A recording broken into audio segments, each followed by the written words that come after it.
Different types of complainers. Complaining is a common way of expressing dissatisfaction or unhappiness verbally. Everyday people complain about bad weather, horrible traffic, ungrateful children, and a variety of other issues. Complainers differ depending on their circumstances and personalities. Throughout my life, I have met 3 different types of complainers. These include chronic complainers, attention-seeking complainers, and instrumental complainers. The first type I'm going to describe is chronic complainers. Chronic complainers seem to be the ones who are never happy or satisfied, as they only focus on negative aspects of life and always find faults with other people. In this case, complaining might be viewed as a habit and not an adequate reaction to a significant event.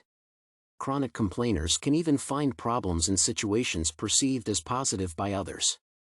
One complaint leads to another, and after a few more, it seems like the world is going to end for a chronic complainer. The following example might help us understand the notion of chronic complainers. A man wakes up and begins his morning with complaints about the weather outside and the neighbor's dog barking for hours. While eating his breakfast, he does not stop complaining as the milk is too cold for him, and the cookies are too dry.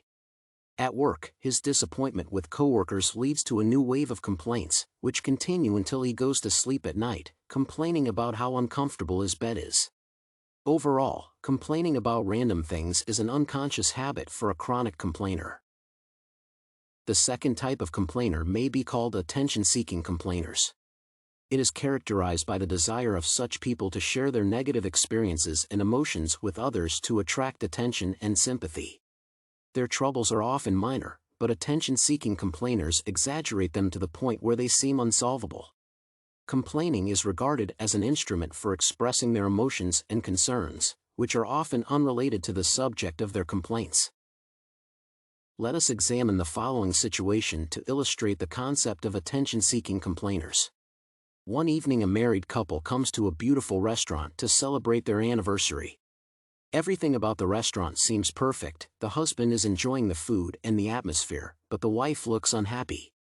She complains about the food, then about the waiter being impolite, and about the people talking too loudly.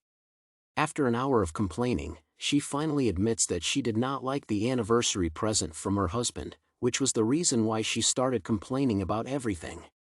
Therefore, attention-seeking complainers are not looking for a solution to their problem, but gain satisfaction from sharing their negative emotions and soliciting attention from other people. The third type, called instrumental complainers, presents the most practical and reasonable type of all. They do not complain out of habit or to share their negativity with others, as their only goal of complaining is solving significant problems and emphasizing the need for change. For instance, Bill, an office worker, complains to his supervisor about a broken air conditioner, explaining the situation in detail. It is a hot summer, so 20 people working in the office suffer from the heat. As a result of Bill's complaint, the air conditioner gets fixed, and his colleagues are grateful for the action he took. Thus, instrumental complainers aim to bring positive change and solve existing problems. All in all, complainers come in different shapes and forms, as might be evident from the examples used in the essay.